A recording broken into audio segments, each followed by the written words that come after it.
The Chinese name the walled city the City of Darkness. It is an underground city above ground. None of its narrow streets measure more than 1.5 meters in breadth, and the inhabitants throw out their rubbish from their windows. The walled city is the final refuge of the dregs of humanity. This is Kowloon Walled City, once known to be the most densely populated place on our planet. Right here, hundreds of buildings are a part of a single structure that covers the entire city. And at one point, 33,000 people lived here side by side. With an area that covers only 6.4 acres, the population density of this place is 1.2 million per square kilometer, which, compared to other cities, I mean, you can look for yourself.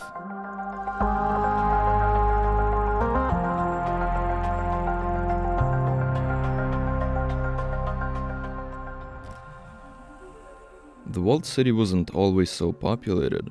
The history for this place dates all the way back to the Song Dynasty period, when it was just a small military outpost set up to manage the salt trade in the area.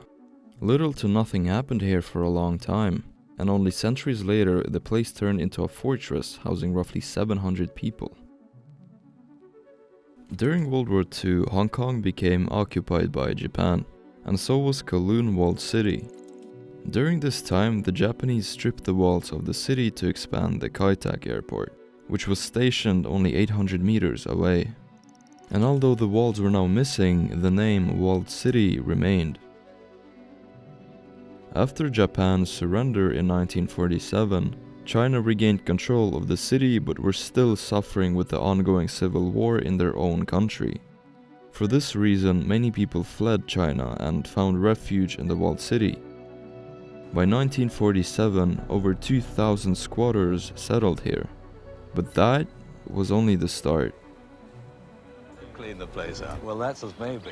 But I can't believe your health and hygiene inspectors come here very often. They do, but we don't enforce the regulations in the walled city. We can't do anything about improving the health conditions and the environmental conditions.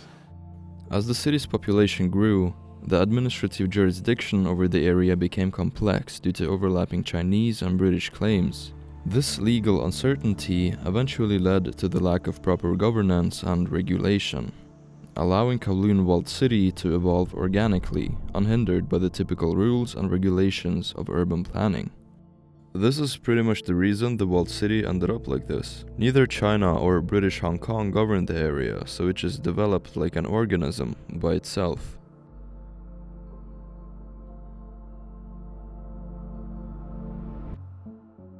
One of the first things you notice when you see the city is how it ends so abruptly.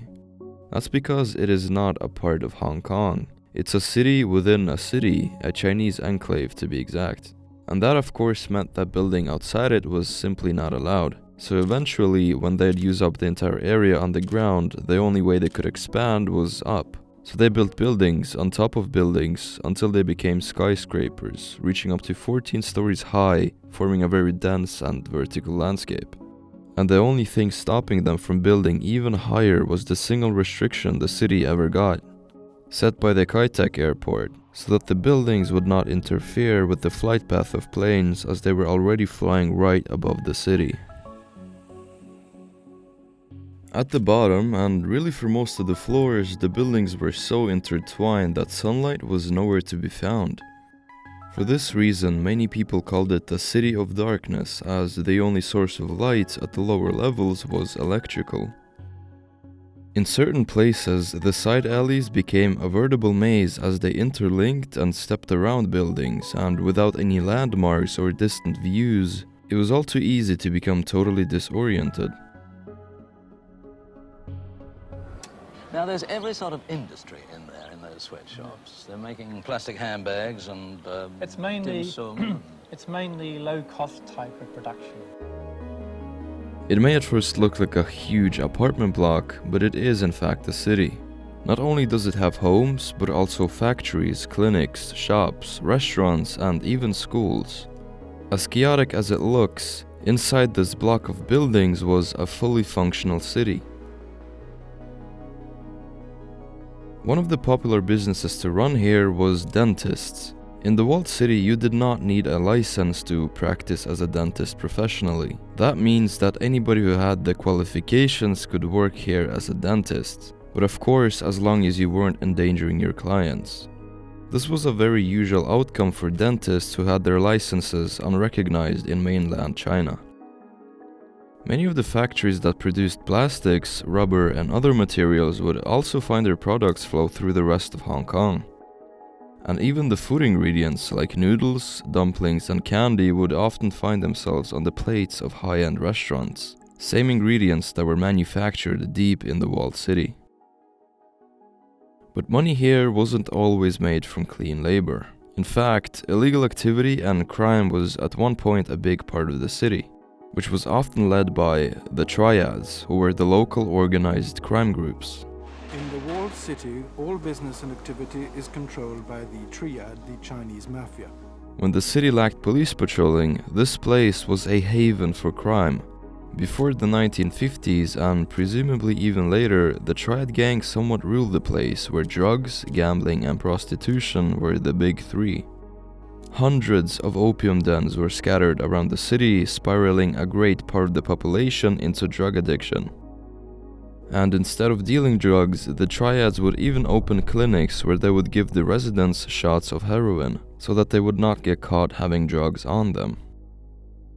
But, I mean, those days, the police were quite worried about coming in here. Yes, but that's in the early 1970s. But a lot of that changed about mid-1970 when the police started to patrol the walled city known as. However, the triad gangs would not reign over the city forever. Contrary to popular belief, daily police patrols were a regular part of the city life from the 1950s and onward. Although without proper jurisdiction, the police could barely do anything at this time, which resulted in them holding close contact with the triad gangs inside the city. Things used to operate differently in those days. When a problem needed sorting out, we used to ask for the big brother and he would promise to do something to fix the matter. Working with some of the criminal elements in the city, we could usually settle quite a few problems. Occasionally, we didn't even need to go into the city to get things done. It wasn't before the 1970s when a huge series of police raids started to happen, resulting in thousands of residents being arrested. By the 1980s, Kowloon walled city wasn't any more dangerous or crime-ridden than the rest of the slums in Hong Kong. And in 1983, the district police commander declared the walled city's crime rate to be under control.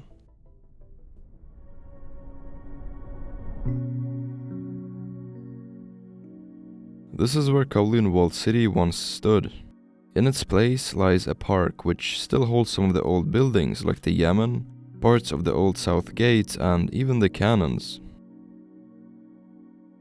The city was of course demolished in 1993, and I'm sure the reasons are very clear. The living hazards that the city was creating just by existing was more than enough for Hong Kong and the British governments to decide that the walled city should not exist anymore. The 33,000 residents and businesses were given a total of $350 million in compensation by the government. And those not willing to leave were evicted 1 to 2 years before the demolition.